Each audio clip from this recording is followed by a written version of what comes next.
nacido, después de que el sol se ha escondido, después de las risas, después del dolor, aquí estamos sin prisa, junto al Señor. Después de la duda, después de la fe, después del porqué y del para qué, la noche nos brinda calma y razón para entender que todo tiene una dirección. Respira hondo y siente la calma, deja que la luz te envuelva el alma. Después de la noche llega el amanecer, aquí en el presente volvemos a nacer.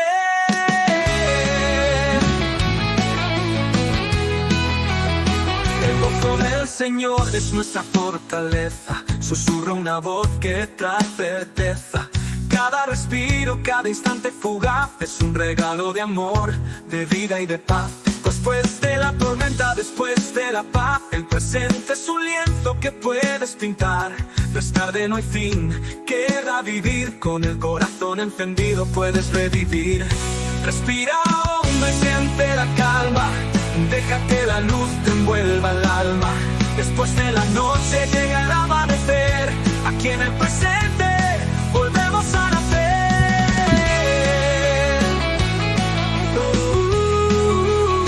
Después de la tormenta, después de la paz, el presente es un lienzo que puedes pintar. No es tarde, no hay fin, queda vivir. Con el corazón encendido puedes revivir.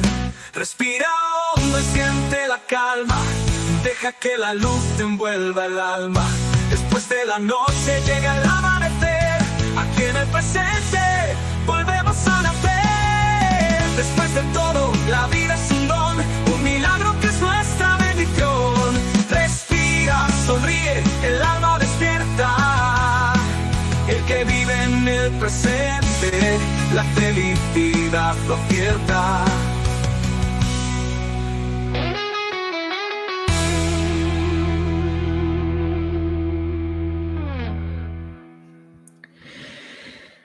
Bueno, pues nada, ya hemos comenzado otro programa en el que vamos a ir viendo distintas cosas, como siempre, distintas secciones. Hoy es un programa muy sencillito, pero que yo creo que viene cargado de contenido, ¿no? Y como siempre, comienzo pues diciendo algunas cosillas, algún punto que me ha llamado esta semana, ¿no? Yo creo que todos los sacerdotes estamos cansados, sobre todo los que tenéis más pueblos, porque han sido 2 días seguidos, ¿no? El Día de los Santos, el Día de los Difuntos, misa un día, misa otro, misa la víspera el viernes. Y bueno, pues es verdad que son días muy apasionantes, porque es verdad también que predicar y celebrar la Eucaristía esos días son estupendos. El Día de los Santos es un día para mí que me gusta mucho, esa solemnidad, ¿no? En la que celebramos a tantos y tantos santos que no están en el altar y que han sido agraciados con ese don de la beatitud, ¿no? De la santidad, de la bienaventuranza, ¿no? De ser felices. Y luego los difuntos, ¿no? El tema de que toca tanto al corazón, ¿no? Es un día en que las misas se llenan porque las ofrecemos por nuestros difuntos, rezamos por ellas, ofrecemos el sacrificio de Cristo y lo ponemos en el altar, ¿no? Por tantos familiares, amigos, conocidos que han pasado y que están ya camino a esa gloria del Padre, ¿no? Y un tema que yo quería sacar aquí en este programa es el tema de Rosalía o de todo también lo que ha aparecido, ¿no? Y sobre todo centrándome en este deseo y en esta necesidad grande de los jóvenes y yo creo que de la sociedad en general de vivir de nuevo de cara a esa espiritualidad que me da a mí la impresión que ha estado un tiempo como muy agarrado a las espiritualidades orientales y que todavía sigue, pero que hay una necesidad de nuevo de personas concretas, en nuestro caso Jesucristo, que además es Dios y que necesitamos llenar la vida con esa espiritualidad que da como consistencia, ¿no? Efectivamente ha habido y hay un resurgimiento un renovado interés de los jóvenes por la fe y especialmente por la fe cristiana. Hace poco se presentaba en la Santa Sede y también en distintas conferencias episcopales el resurgimiento y el aumento de la fe cristiana en el mundo entero, ¿no? Pero es que también en Europa, que es un tiempo en el que parece que está, ahora hablaremos de eso, al hablar del cardenal Henry Newman, es un tiempo en el que parece vacío, ¿no? De contenido. Hemos cambiado una cosa y dentro, incluso dentro de la iglesia, ¿eh? Y educadores cristianos también dentro de la iglesia, que no veo yo muy claro en ese sentido. Hemos cambiado las virtudes por valores, ¿no? Venga, vamos a los valores, pero los valores van y vienen. Los valores es como un terreno resbaladizo que hoy el valor para ti es esto y para mí es otro, y luego a la hora de concretarlo no nos ponemos muy de acuerdo, ¿no? Y no hay una mente y un ente común en el que nos pongamos de acuerdo. Yo creo que hay que regresar de nuevo a la educación de las virtudes, ¿no? En virtudes, no en valores, ¿no? Pues efectivamente ha habido este regreso, se pone en muchas noticias, ponía como inesperado, ¿no? Inesperado después de este renacimiento silencioso, ¿no? En el que parece que no se podía hablar de Dios, no se podía hablar de Cristo. Ahora vemos personajes que parece como que, no me gusta esta frase, ¿no? Pero como que se lleva a ser cristiano, ¿no? Y eso tampoco es, ¿no? Porque también puede ser una moda y esa moda pasan. Las modas todas pasan, pero es verdad que hay un buscar una fe sólida, ¿no? Estos movimientos, digamos, espirituales en los jóvenes buscan respuestas profundas, no la respuesta porque yo pienso que aquí ha habido ahí una mezcla entre una amalgama entre capitalismo y comunismo, ¿no? En el que, por un lado, en el capitalismo se nos dice trabaja, trabaja, trabaja y vive para trabajar y que tú puedas tener tu piso, tu casa, tus cosas, tu calidad de vida, pero por otro lado, necesitamos esas respuestas profundas, ese sentido de la vida y un sentido de comunidad también, grupal, un sentido grupal que se está perdiendo, y entonces te está perdiendo y se ha perdido. Y luego, por otro lado, ese comunismo de que de una revolución constante ante las cosas y ante yo me revoluciono ante todo, pero luego no llegando a nada, ¿no? Por eso la fe ofrece una esperanza, ¿no? Un propósito, una certidumbre dentro de esa incertidumbre. Pero claro, ¿cuál es lo curioso? ¿No? Lo curioso. Y es que podemos argumentar como Nietzsche, como Marx, ¿no? Que bueno, que es una vuelta a la seguridad, por tener seguridad en cosas, pero es que resulta que el corazón del hombre, el alma humana, no es que busca esas seguridades por buscarlas, sino que encuentra en esas intuiciones una verdad. Porque, como bien decía el Papa Benedicto, aparte del conocimiento empírico, del conocimiento filosófico, hay un conocimiento intuitivo que hace al alma encontrar estas verdades, estas situaciones en las que el alma se encuentra en esa paz de haber llegado a un puerto, ¿no? A buen puerto, ¿no? En ese sentido, hay muchos movimientos juveniles que están apareciendo. Es verdad que muchos de estos movimientos juveniles puede adolecer de una espiritualidad muy sensitiva, muy sensible, muy de sentimientos, pero también es verdad que la Iglesia siempre ha ido a buscar al hombre allí donde estaba. Y si ha sido la Revolución Francesa, pues ha ido a buscar en ese lugar al hombre, a la persona. Y si ha habido la revolución industrial, pues ha ido al hombre a buscar ahí al hombre. Y en la Edad Media y en la Edad Feudal siempre ha ido a buscar el lugar donde el hombre se había metido, el ser humano, ¿no? Ahora es verdad que se ha metido en un amago de sentimientos y de espiritualidades o de conocimientos sensitivos, que hace falta también ir ahí a buscar al joven de hoy para también sacarlo de ahí y llevarlo a lo que no es el sentimiento, sino una experiencia intuitiva que aparece por medio de los sacramentos, la palabra de Dios y la oración.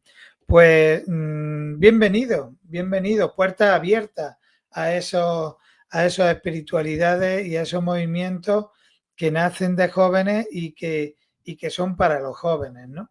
Y necesitamos, yo creo que por mucho que el ser humano, los gobiernos, sobre todo ahora los gobiernos, quieren aplastar ese sentido de fe y espiritual del hombre, el ser humano, el hombre y la mujer necesitan esa fe porque han sido creados también para eso. Fijaos, nosotros desde Cristo y desde la experiencia cristiana lo tenemos claro, decía San Agustín, y hoy lo escucharemos otra vez, que mi alma no descansará hasta que te encuentre, hasta que llegue a ti, ¿no? Pero es que a nivel puramente casi empírico y científico nos damos cuenta que la sociedad siempre vuelve a la fe, vuelve a la creencia, a creer en algo o en alguien porque el ser humano está llamado, está creado también para eso. Pues bien, pues comenzamos unos temas muy interesantes. Hoy vamos a ver algunas cosas. Primero vamos a presentar el Salmo 73 en esos 5 minutos que nos abren boca para luego buscar en el canal Forjarán Arado y buscar ese curso, esas charlas de los salmos que estamos viendo y que yo pienso que nos pueden hacer mucho bien. Luego vamos a ver el rugido del león, ¿no? He hecho un vídeo sobre una de las alocuciones que ha tenido el Papa sobre la educación, que es espectacular, que es bonita. Me hubiera gustado desarrollar lo que él dice, ir haciendo hincapié en cada cosa durante media horilla, pero claro, entiendo que luego el programa de hoy, la media hora, la entrevista de hoy, es al cardenal Henry Newman, aunque no lo vamos a tener aquí, estará aquí presente en espíritu, pero efectivamente ayer lo proclamó doctor de la Iglesia el Papa León. Entonces esas 3 cosas, ¿no? Los salmos, lo que el Papa habla de la educación y luego Henry Newman es lo que va a ocupar hoy nuestro programa.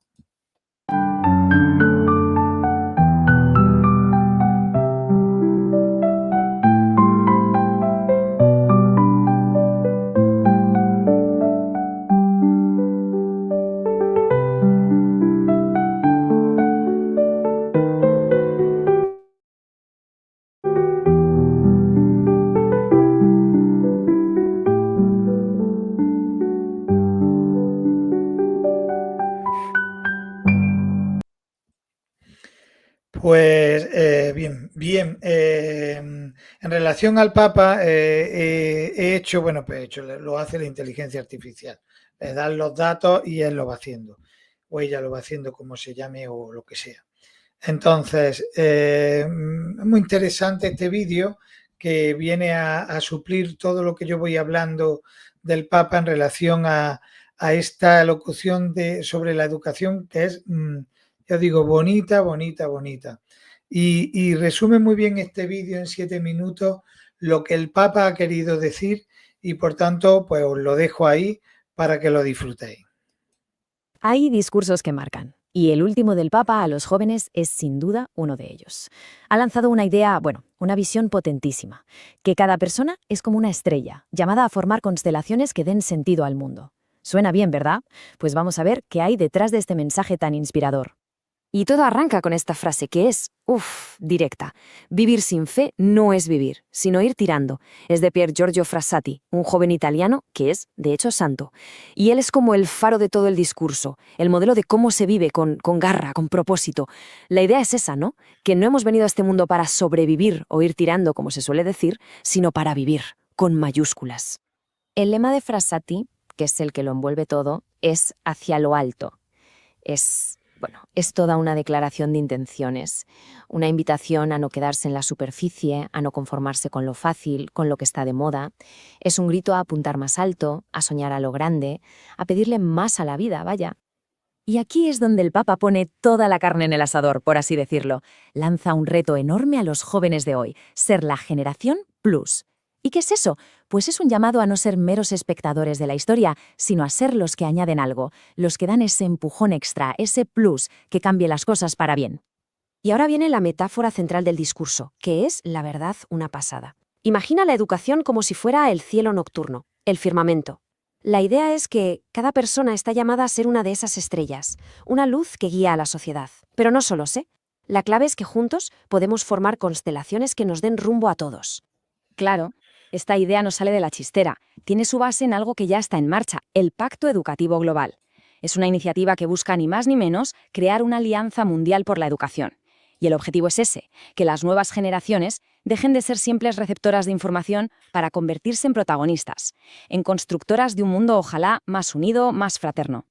Para que nos hagamos una idea de la magnitud de esta metáfora, el Papa, que por cierto fue profesor de física, nos lanza una pregunta. Una de esas que te dejan pensando. ¿Alguna vez se ha parado alguien a pensar en esto? Pues agarraos, porque la cifra es de las que marean. 1 sextillón. O sea, un 1 con 24 ceros detrás. 24. El Papa echa la cuenta y dice que si repartiéramos todas esas estrellas, a cada persona de este planeta le tocarían cientos de miles de millones. Es una locura. Hablamos de un potencial prácticamente infinito. Y aquí está la clave de todo. Una estrella sola, por mucho que brille, es solo eso, un punto de luz. Pero cuando se juntan, ¡boom!, forman constelaciones, dibujos en el cielo que tienen nombre, que cuentan historias, que nos sirven para orientarnos.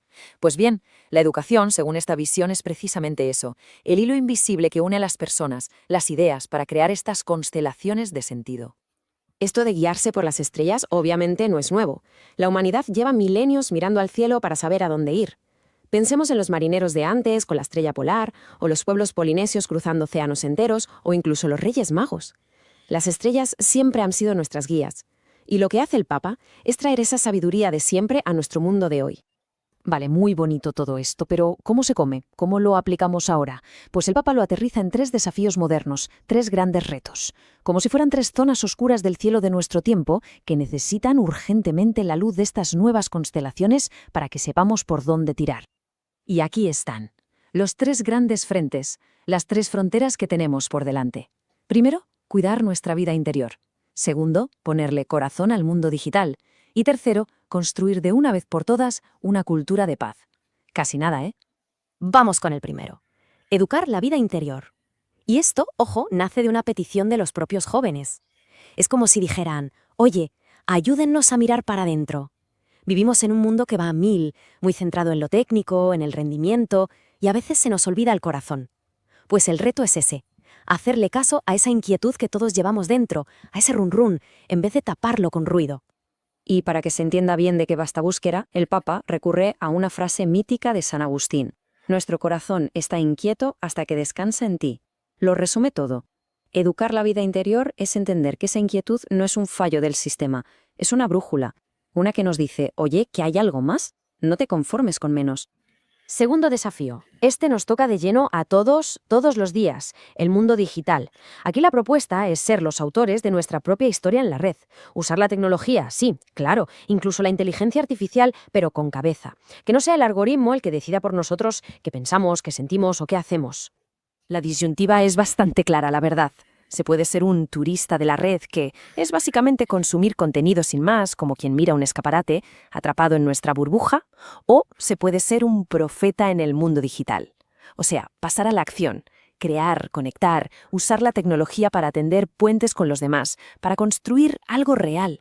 Y para que nadie piense que esto es ciencia ficción, pon un ejemplo súper actual, el de San Carlo Acutis. Un chaval, un apasionado de los ordenadores, que supo unir esa pasión con su fe. Un auténtico profeta digital. Usó Internet para crear cosas buenas, para evangelizar, demostrando que la tecnología puede ser una herramienta educativa increíble cuando nos ayuda a conectar con otros. Y llegamos al tercer reto, y este quizá es el más urgente de todos, la educación para la paz. Con el panorama que tenemos, con tanta guerra y tanto odio, la respuesta no puede ser más de lo mismo, más fuerza. La propuesta es una educación que sea, a la vez, desarmada y desarmante. Me encanta este juego de palabras. ¿Y qué quiere decir con esto? Pues desarmada significa empezar por uno mismo, renunciar a la violencia en el corazón, a la agresividad, a la palabra fea. Y desarmante es el siguiente paso, es la que con su propia naturaleza consigue desmontar la violencia del otro. ¿Cómo? Pues creando un mundo más justo, con más dignidad y luchando para que todo el mundo de verdad tenga acceso a una buena educación. Y con esto, el círculo se cierra. Volvemos a la metáfora del principio. a las estrellas. Porque el objetivo final de todo esto es que cada persona, al trabajar estos 3 frentes, se convierta justo en eso, en un testigo luminoso, una pequeña estrella que sirva de guía para la gente que tiene alrededor. Así que la misión está clarísima. Se trata de ser gente que dice la verdad y que construye la paz. La llamada es a que todas esas estrellas individuales brillen juntas, a que formemos una constelación tan brillante que pueda iluminar el futuro, que pueda ser una guía para los que vengan después. Y el discurso termina devolviéndonos la pelota. Conecta esa imagen inmensa, cósmica, con la vida de cada cual, con el potencial que cada uno tiene, y nos deja con una pregunta flotando en el aire, una pregunta para rumiar. ¿La estrella de cada uno? ¿Qué constelación va a ayudar a formar? Fijaos qué chulo, ¿eh? Este mensaje del Papa, que la verdad que es muy, a mí me ha encantado. Desde luego en los colegios católicos habría que estudiar bien. Da para un programa de clase de religión, pero vamos, para unas cuantas semanas, ¿no? Porque realmente es como un gustazo, ¿no? De gustar qué es, para qué servir el concepto de educación desde el punto de vista cristiano. Pero bueno, se nos va el tiempo, es que ya me gustaría a mí comentar más cosas, pero se nos va el tiempo y tenemos que ver el curso de Salmos, que lo tenemos por aquí también.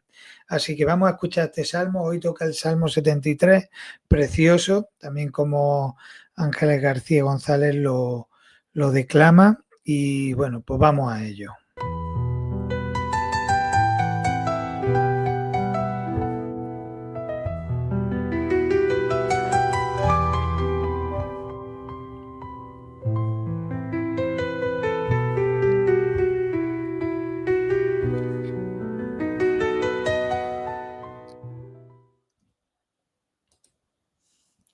Salmo 73.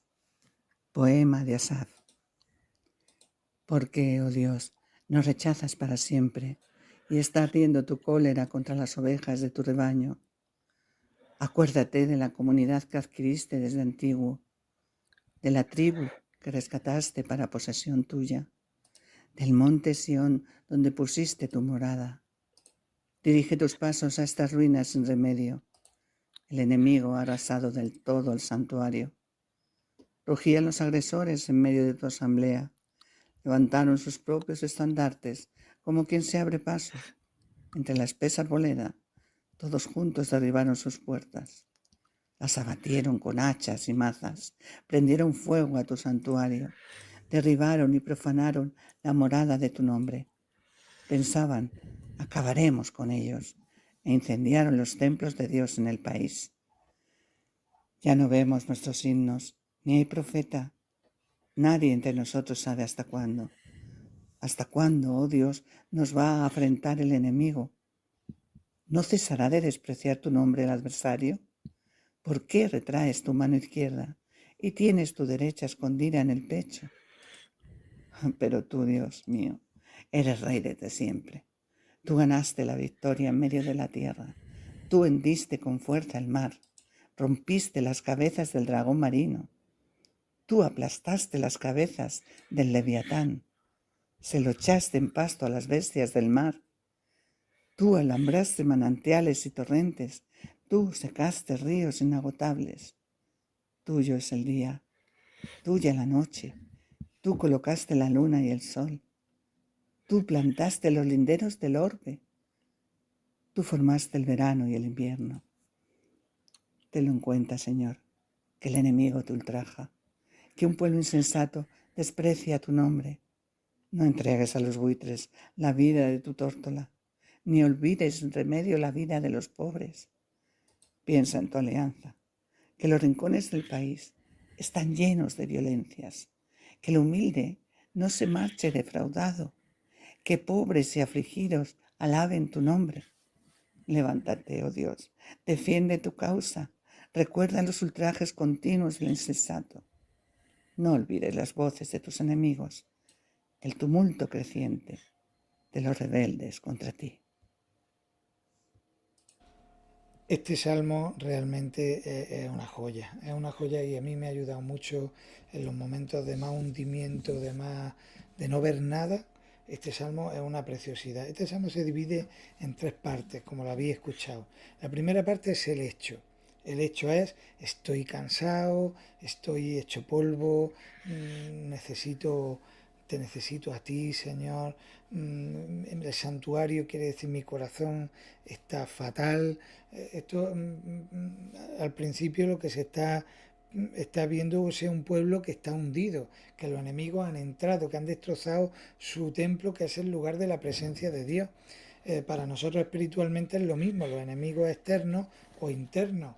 Los internos que son el pecado, la angustia, los temores, o los externos que son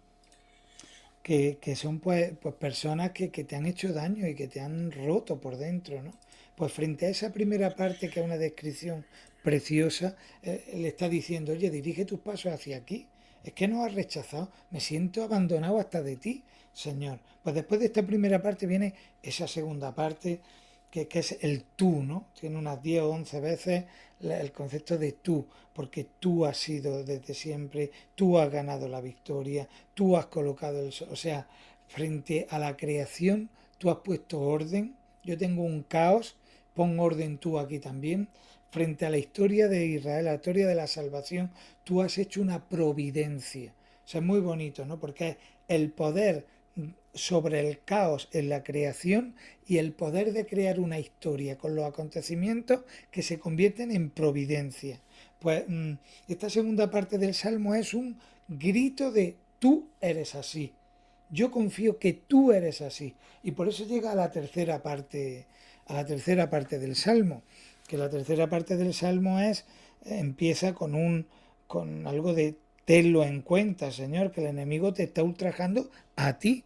O sea, si yo me estoy hundiendo, si yo estoy viniéndome abajo, si yo estoy hecho polvo, al fondo, tu nombre es el que va a salir mal parado, ¿no? Y por eso la tercera parte del Salmo 1 piensa en tu alianza, que se define en el verso 22, levántate, oh Dios, defiende tu causa. Esta causa es tuya, esta causa no es mía, esta causa es tuya, por eso defiende tu causa, lucha por mí. Yo no puedo luchar, pero tú sí puedes luchar y tú eres el que estás detrás de todo esto, ¿no? Por eso este grito desgarrador no es un grito de desesperación, es un grito de confianza. O sea, te he expuesto que estoy hecho ceniza, que estoy hecho un caos, he expuesto también que tú tienes un poder tremendo y que esa es la confianza que tenemos, y por tanto termino diciendo, oye, ven aquí, ayúdame. Piensa en tu alianza, recuerda los ultrajes, defiéndeme. Qué bonito esta frase cuando dice, no entregues a los buitres la vida de tu tórtola, ¿no? Algo precioso, ¿no? Los santos padres tienen muchas cosas que decir, pero para eso escuchar la versión larga de estos podcasts que también hablamos, que se habla en la versión más larga de lo que los padres dicen, ¿no? Terminaría diciendo cómo realmente este salmo lo puedes rezar tú y yo cuando estamos hechos un caos, cuando toca o cuando incluso a lo mejor tú no estás hecho un caos, pero el mundo está hecho un caos. Hay incendios, hay gente que se hunde en inundaciones, hay guerras por ahí, pues como un acto de confianza es rezar este salmo. Pero incluso si lo ponemos en boca de Jesucristo, ¿no? Ponerlo en boca de Jesucristo, que eso ya es una pasada, porque es Cristo en mitad de su cruz gritando, ¿no? El santuario de Dios es Cristo, ¿no? Donde está la presencia de Dios, pues ese santuario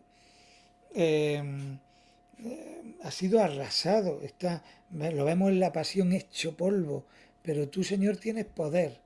Por eso no olvides Jesucristo en esa noche de la celda bajo tierra o en la cruz diciendo no olvides, porque tú, Padre mío, tienes un poder tremendo. No entregues a los buitres la vida de tu tórtola.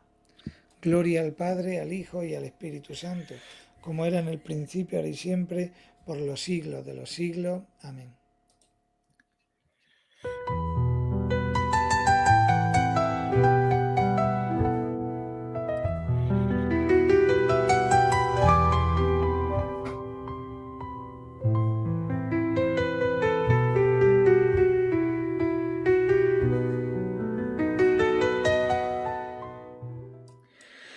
Bueno, pues ya llevamos media hora y acabamos de empezar, pero bueno, hoy querría haber traído al cardenal Henry Newman, pero estará aquí en espíritu, pero no lo podemos ver. Pero sí es verdad que quería hacer un poco como un semblante de lo que él es, de lo que él, de quién es, porque yo creo que no es muy conocido como tal, y la teología ya para qué, y la espiritualidad tampoco. Por eso veo que es importante descubrir ese quién es, ¿no? Quién es él y qué nos puede aportar, ¿vale? Pues eso es lo que vamos a ver ahora en esta entrevista virtual al cardenal.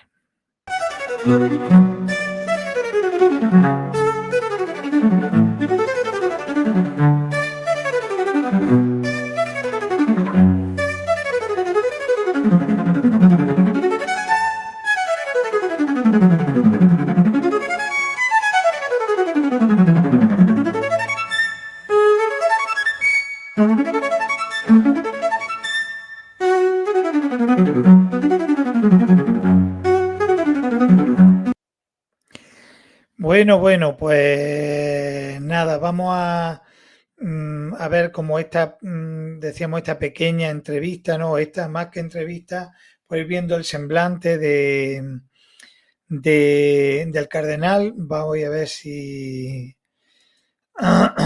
me va bien aquí, estupendo. Quería yo ver algunos matices de lo que es el cardenal, ¿no? Y para ello me voy a ir valiendo de algunas notas que he puesto por aquí, ¿no? Para ir contemplando esta primero su vida y luego aparte pues su obra, ¿no? En este sentido, aquí vemos cómo el cardenal nació, es un hombre que buscó la verdad con todo su corazón, con todo su ser, ¿no? Bueno, perdonad porque he tenido que cambiar de formato porque no había manera de ir pasando las de estas. Estoy aprendiendo en este nuevo programa y entonces pues estaba que no me veía. Pero bueno, ahora bien, ya. Bien, decíamos que este hombre vivió en la Inglaterra del siglo XIX, en un tiempo de grandes cambios y de muchas dudas religiosas, ¿no?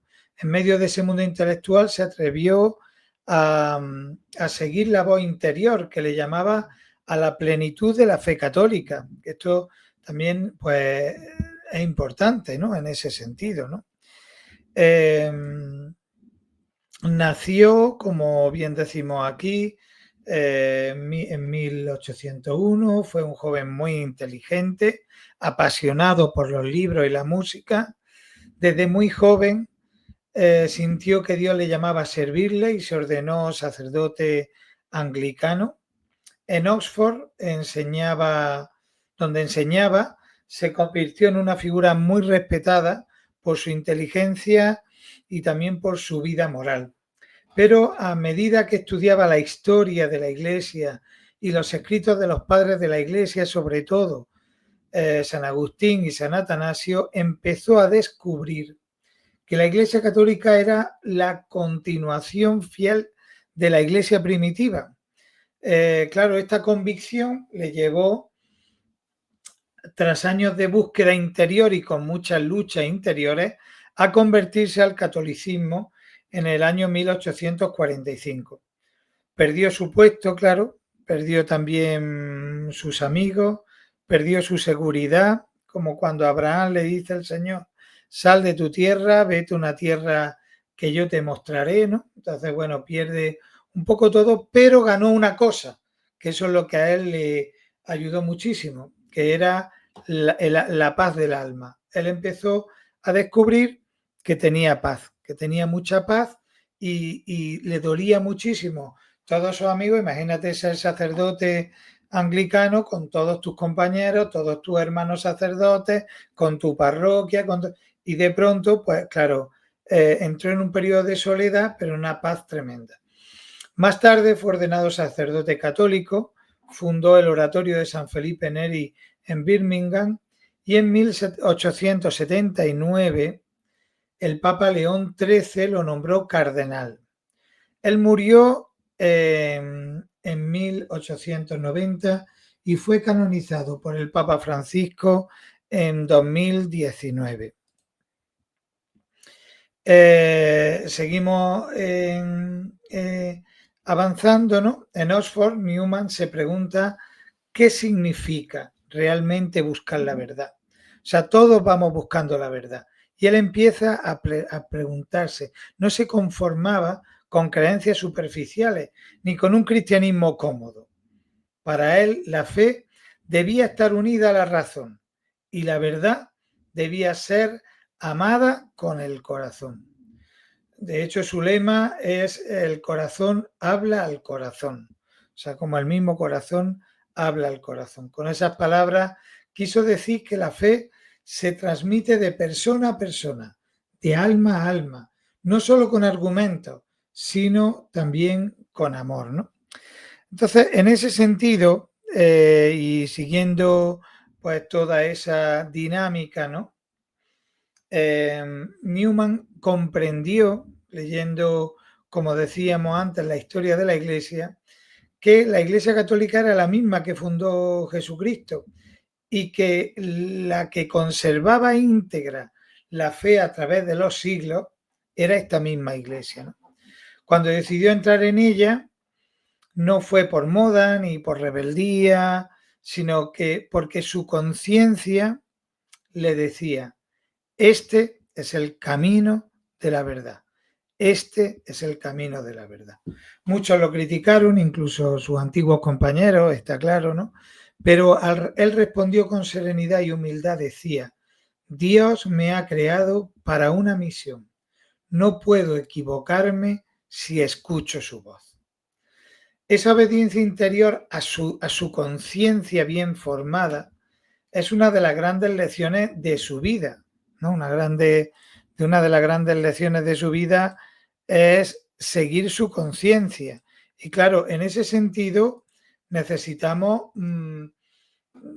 que otro día podemos hablar del tema de la conciencia, porque la conciencia no es lo que yo pienso, la conciencia es lo que yo me imagino, la conciencia es lo que yo siento, sino que es una conciencia bien formada, no es una conciencia en la que yo voy buscando miseria, al fondo voy buscándome a mí mismo, ¿no? Eso es, ¿no? En ese sentido, él va buscando esa verdad, ¿no? Esa verdad interior, ¿no? Newman entendía que la fe no consiste solo en aceptar ideas, que yo voy aceptando ideas y voy aceptando cosas que me van metiendo desde fuera, ¿no? Sino que en responder al amor de Dios, ¿no? Él decía que la conciencia es el primer vicario de Cristo, ¿no? Antes que el Papa, que todo, el primer vicario de Cristo en la tierra es la conciencia, vuelvo a repetir, bien formada, ¿no? Entonces, la fe es una respuesta a ese amor que yo he de intuir, ¿no? Con eso, con esto de la conciencia es el primer vicario de Cristo. Con esto quería recordar que Dios habla en lo más profundo del corazón humano, en lo más hondo del corazón humano, y que seguir la conciencia cuando está bien formada es seguir la voz misma del Señor. Además, esto es muy interesante ahora que a veces, incluso dentro de la Iglesia, se están dando como movimientos espirituales, como situaciones en las que parece que el que manda es el de fuera, que uno no puede tener conciencia a la hora de hacer una cosa o hacer otra, ¿no? Y eso realmente es fundamental, redescubrir esto. Por eso leer al cardenal Newman y leer sus escritos te hace entender muchas cosas que muchos santos han hecho, ¿no? Y también incluso te hace redescubrir dentro de ti este contexto, ¿no? De la conciencia. Claro, ese desarrollo de la doctrina, ¿no? Es una de las obras más importantes, ¿no? Donde donde precisamente una obra suya se llama El desarrollo de la doctrina cristiana, ¿no? Pues él, a partir de la conciencia y a partir de esa conversión al catolicismo, va desarrollando toda la doctrina cristiana. Es verdad que a veces es como más denso de leer, pero es muy interesante, ¿no? Allí explica, en el desarrollo de la doctrina cristiana, explica que la fe no cambia, pero crece a lo largo del tiempo, como una semilla que se va convirtiendo en un árbol. Así, las verdades de Cristo en nosotros y en el mundo, las verdades que Cristo reveló, se comprenden cada vez más a la luz del Espíritu Santo. Esto ayudó mucho a la Iglesia a entender cómo pueden surgir nuevas expresiones de fe sin traicionar el Evangelio. Esto es una cosa que insistía muchísimo Benedicto, ¿sabéis? El tema del credo vivo, ¿no? Que está vivo y que hace falta ir, no el credo adaptarlo a la sociedad de cada momento, sino sí el lenguaje y luego también cómo se van desarrollando la teología. De hecho, el mismo Señor decía, bueno, y vosotros veréis cosas mayores, efectivamente, porque se va desarrollando la teología. Una el otro día vi un libro que habían escrito, se llamaba A hombros de gigantes, que es precisamente el musical que se va a sacar en un tiempo, ¿no? También que vamos a sacar los que hemos estado haciendo el Silmarillion y Los Miserables, ¿no? Y es que a hombros de gigantes significa que los padres de la Iglesia, ¿no? Están subidos a hombros de los apóstoles, de los gigantes, pero ven más que los apóstoles. ¿Por qué? Porque la teología se va desarrollando. Por eso dice el cardenal Newman que la fe es como un árbol, que va creciendo y cada vez se va viendo más, ¿no? Claro, este hombre que es el defensor claro de la conciencia como voz de Dios, ¿no? Decía que la conciencia no era una opinión personal, que ese es el problema que tenemos también a veces metido en el protestantismo, bueno, muy metido también en el catolicismo y en la sociedad, para que contarte, ¿no? Es que mi opinión es esta, yo pienso esto, mire usted puede pensar lo que le dé la gana, la cuestión es si eso es verdad o no es verdad, es mi verdad, vale, bueno, no es verdad, pero yo puedo decir que esta libreta es una botella de agua, ¿vale? Pues ya está, eso es verdad, pero es que eso no es así, ¿no? Por tanto, la conciencia no era una opinión personal, sino una certeza interior iluminada por la gracia. Eso es fundamental, ¿no? Obedecer a la conciencia, dice él, es obedecer a Dios cuando la conciencia es, repito estos tres términos importantísimos, una certeza, o sea, una certeza, una intuición cierta, certera que se tiene dentro.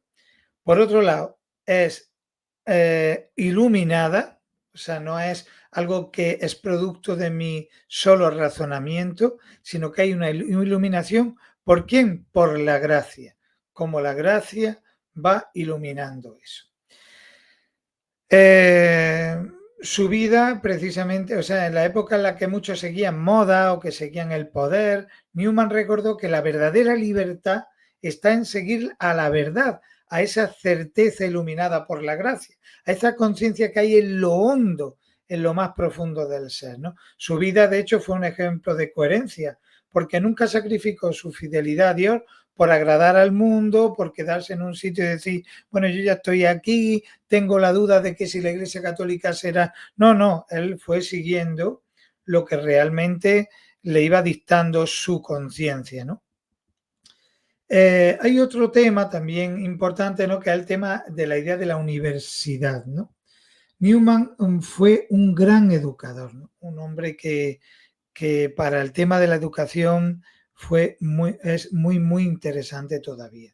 En su libro La idea de la universidad propuso una educación que formara no solo la mente, sino también el corazón.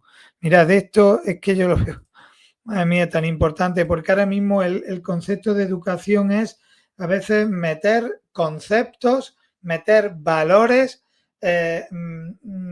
meter ideas y meter conocimiento. Pero es que eso no es, ¿no? Por eso dice que la educación no solo forma la mente, sino también el corazón. Soñaba con universidades donde la fe y la razón se encaminaran juntas y donde cada persona aprendiera a pensar por sí mismo a la luz de la verdad. O sea, tú tienes una verdad, es como si yo quiero leer esta página, pero para eso necesito una luz, ¿no? Pues entonces yo leo esta página y luego saco mis consecuencias, pero con una luz concreta, ¿no? Por eso es tan importante la fe y la razón, que todo esto insistió tantísimo San Agustín, tantísimo, como la fe y la razón han de ir unidas, y también nos lo recordaba Benedicto, ¿no? Por eso soñaba él con estas universidades donde cada persona aprendiera, ¿no? Aprendiera a pensar por sí mismo a la luz de esta verdad, ¿no? En ese sentido pone aquí que forme la mente, el carácter, que prepara al ser humano para la verdad y el bien. Claro, es que si nos ofuscan, no, se nos ofusca, al final no sabemos ver el cómo está, el que está echando barro en los ojos, el que está teniendo cataratas en los ojos. Que tú ves eso, ¿no? Si es que lo que estás viendo es el barro, pero la educación no ha de adoctrinar, sino que ha de preparar al ser humano para descubrir la verdad y el bien, ¿no? En ese sentido, pues claro, el cardenal Newman tiene un legado, ¿no? El Papa León XIII lo nombró cardenal, ya dijimos, en 1879, reconociendo su santidad y su inteligencia. Y el Papa Benedicto XVI lo beatificó en el año 2010. El Papa Francisco lo canonizó en el 19 y ayer lo hicieron doctor de la Iglesia. Hoy Newman es patrono de quienes buscan la verdad. Y si tú realmente buscas la verdad, ¿cómo diría yo? Encomiéndate a él para buscar la verdad de las cosas. Y es modelo para quienes desean vivir una fe razonada, libre y fiel. No una fe que me han enseñado y de eso. Tengo que quitarme de todo ese traje que me han transmitido, no todo, pero sí hacer la mía, ¿no? Porque es como decimos siempre con el traje de la primera comunión. Ahora mismo no te va bien el traje de la primera comunión, tienes que romperlo para ponerte el tuyo, ¿no? Su vida demuestra que se puede ser creyente, pensador, devoto y crítico, santo y humano. Eso está claro, porque además la santidad es lo más humano que hay, ¿no? Y bueno, pues nos deja unas enseñanzas para hoy. Todo esto es un somero acercamiento a lo que es el legado del cardenal Newman, que es muy, muy, muy rico, ¿no? ¿Y qué nos deja hoy? Pues nos enseña a buscar la verdad con valentía, aunque nos cueste, aunque a veces nos cueste perder gente, perder amigos, nos cueste lo que sea, ¿no? A formar nuestra conciencia y seguirla con fidelidad, ¿no? A integrar la fe con la razón sin miedo a preguntas que puedan surgir dentro de nosotros o dentro de nuestro ser. A vivir una fe personal y además una fe alegre, que no se avergüenza de Cristo, ¿no?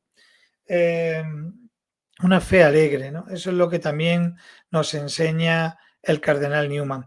En relación a la espiritualidad y a lo que puede aportar hoy en esta sociedad de Europa, bueno, pues he hecho otro pequeño vídeo que nos puede ayudar a tener ideas claras sobre esto, ¿vale? Pues allá va. En la vida y el viaje intelectual de una de las mentes más fascinantes del siglo XIX, John Henry Newman. Su historia es sobre todo un viaje de convicción, y uno que, como veremos, sigue teniendo un eco muy potente hoy en día. Para que nos hagamos una idea de la talla del personaje, arranquemos con esta cita. Ojo, no la dice cualquiera. La dice Joseph Ratzinger, un futuro papa y uno de los teólogos más potentes de nuestro tiempo. Si él admite sentirse así de pequeño ante Newman, pues ya sabemos que estamos hablando de un auténtico peso pesado. Y aquí está la madre del cordero, el gran enigma que vamos a intentar desentrañar. Es que Newman no era un cualquiera, un personaje secundario, no, era el centro, el corazón intelectual y espiritual del anglicanismo en Oxford. Su historia es casi un thriller sobre la búsqueda de la verdad, sin importar el precio. Primero, situemos al personaje, porque Newman no fue solo una figura religiosa, ni mucho menos. Fue un filósofo, un teólogo, un poeta, hasta novelista. Su influencia, en fin, se notaba en toda la sociedad victoriana. Y es que su paso al catolicismo no fue una decisión personal y discreta. ¿Qué va? Fue un auténtico seísmo. La palabra terremoto es perfecta porque, de verdad, sacudió los cimientos del poder religioso y social de Inglaterra. Que la mayor promesa de la Iglesia anglicana se pasara al otro bando era algo impensable. Pero para entender bien la magnitud de lo que hizo, de su sacrificio, primero hay que ver todo lo que tenía, todo lo que puso en juego. Así que echemos un vistazo a su ascenso, que fue, meteórico. Desde muy joven, su carrera fue impecable. Nace en una buena familia y a los 15 años tiene una experiencia religiosa muy profunda que ya le marca el camino. Su coco privilegiado le abre las puertas de Oxford, el centro intelectual de Inglaterra. Y claro, como vicario de la iglesia de la universidad, su púlpito se convierte en el más influyente de todo el país. Hay que entender una cosa. Newman no quería destruir la iglesia de Inglaterra. Todo lo contrario. Su gran pasión era renovarla, devolverle su esplendor original, reconectarla con sus raíces. Y aquí está el choque de trenes. Para el Estado, para el gobierno, la Iglesia era una herramienta más, controlada por decisiones políticas. El Parlamento podía poner y quitar obispos. Para Newman, esto era un escándalo. Él creía firmemente en la sucesión apostólica, o sea, que la autoridad de la Iglesia no venía del rey o del Parlamento, sino directamente de Cristo a través de los apóstoles. Entonces, ¿qué hace? Pues lanza el movimiento de Oxford. La estrategia era brillante: reeducar. A través de unos folletos muy cortos, los tracts, se propusieron recordarle a la Iglesia de Inglaterra su herencia católica, su conexión con la Iglesia de los primeros siglos, antes de la Reforma. Pero, claro, a veces, cuando uno busca la verdad con tanta honestidad intelectual, se encuentra con sorpresas. Y lo que empezó como un intento de reforzar su propia Iglesia, acabó llevándolo a un viaje que hizo temblar sus creencias más profundas. Fiel a su estilo, su crisis no fue emocional. Fue una crisis de biblioteca. Se encerró a estudiar a fondo la historia de los primeros siglos del cristianismo. Su objetivo: encontrar argumentos históricos para defender la postura anglicana. Pero lo que encontró fue justo lo contrario. Este es un momento clave, de los que te dejan helado. Estudiando a los monofisitas, un grupo considerado hereje en el siglo V, Newman tiene una revelación terrible. Se da cuenta de que los argumentos que usaban ellos contra la Iglesia de Roma eran los mismos que usaba él como anglicano en el siglo XIX.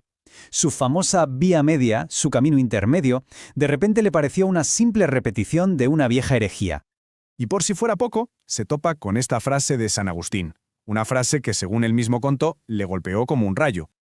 ¿Qué significa esto? Pues traducido un poco libremente, el veredicto del mundo entero es de fiar.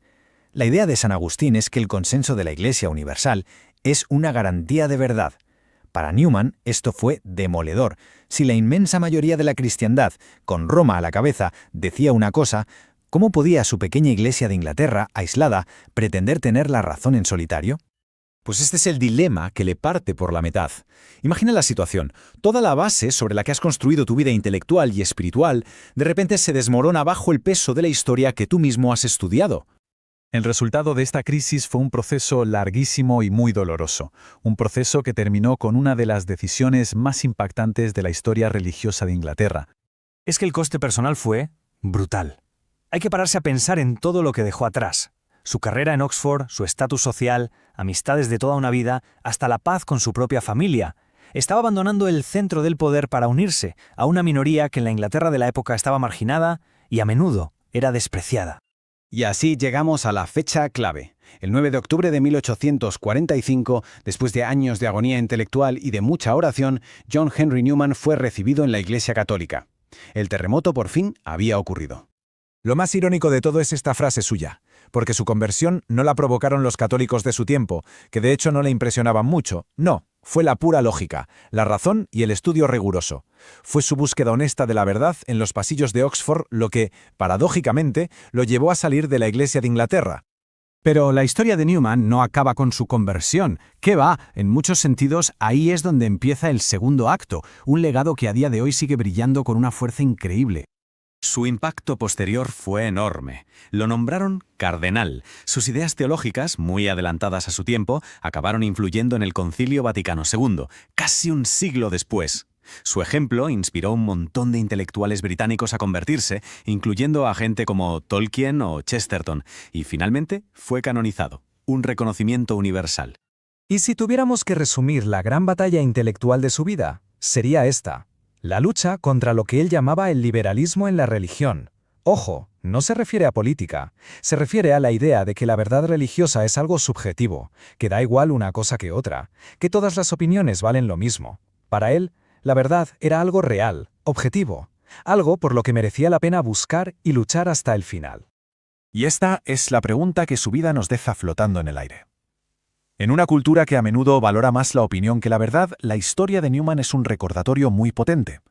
Es el recordatorio del drama, y también de la belleza, de una mente en movimiento, una mente dispuesta a arriesgarlo absolutamente todo por aquello que considera verdadero.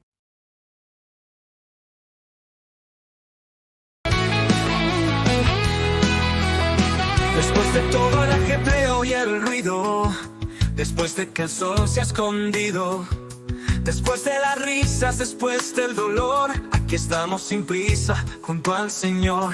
Después de la duda, después de la fe, después del porqué y del para qué, la noche nos brinda calma y razón para entender que todo tiene una dirección.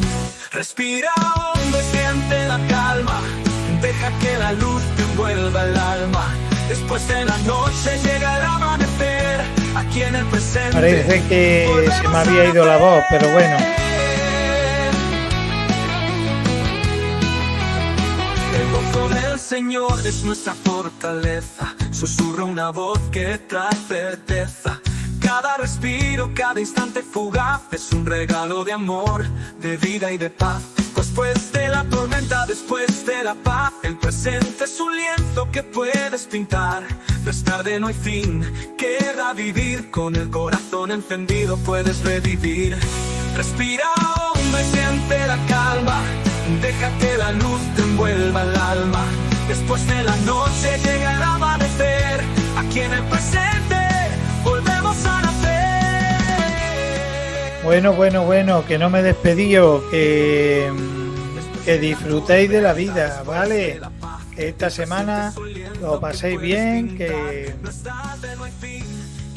el cardenal Newman nos ha enseñado muchísimas cosas y yo pienso que tenemos algún día que entrevistar a alguien que nos hable de su teología y su espiritualidad de verdad, porque aquí hemos dado unos datos biográficos así muy por encima y tenemos que profundizar más, ¿vale? Así que nada, ya profundizaremos. Un abrazo fuerte, que disfrutéis de la vida, ¿vale? Disfrutar de la vida siempre, pase lo que pase, ¿eh? Bueno, un abrazo.